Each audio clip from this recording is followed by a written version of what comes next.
அன்பார்ந்தவர்களே, பிறரை திருத்தும் போது அன்போடு அவர்களை திருத்துவோம். தவறு எப்பொழுது வேண்டுமானாலும் நிகழலாம். தவறுகளை அதிகாரத்தோடு திருத்துவதை விட அன்போடு திருத்துவதே மேலானது. ஒரு முறை கலைவாணர் NSK வீட்டின் எதிர் வீட்டு கதவில் பூட்டு ஒன்று தொங்கிக் கொண்டிருந்ததை அந்த பக்கம் வந்த ஒரு சிறுவன் பார்த்தான். உடனே அவன் அதை மெல்ல எடுத்துக்கொண்டு அங்கிருந்து சென்றான். இதை வாசலில் நின்று NSK பார்த்து கொண்டிருப்பதை அவன் கவனிக்கவில்லை.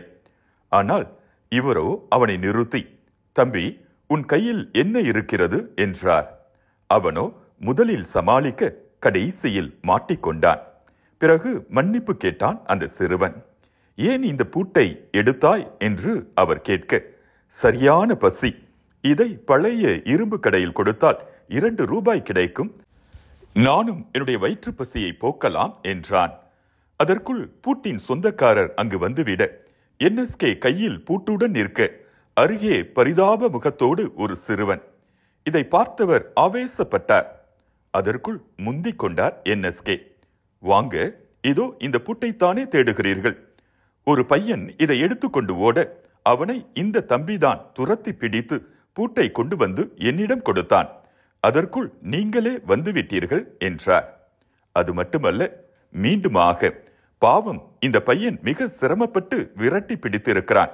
நீங்கள் அவனுக்கு ஒரு 2 ரூபாய் கொடுத்தால் நன்றாக இருக்கும்" என்றார். அவ்வாறே அந்த சிறுவனுக்கு 2 ரூபாய் கொடுத்தார் அந்த நபர். அந்த சிறுவன் கண்களில் நீரோடு NSKவிடம் திரும்பி வந்து, "இனி நான் ஒருபோதும் என் வாழ்வில் திருட மாட்டேன்" என்று முழு மனதோடு நிம்மதியாக திருந்தியவனாக திரும்பி சென்றான். அன்போடு திருத்துகிற போது வாழ்நாள் முழுவதும் அவர்கள் நல்லவர்களாக வாழ முடியும்.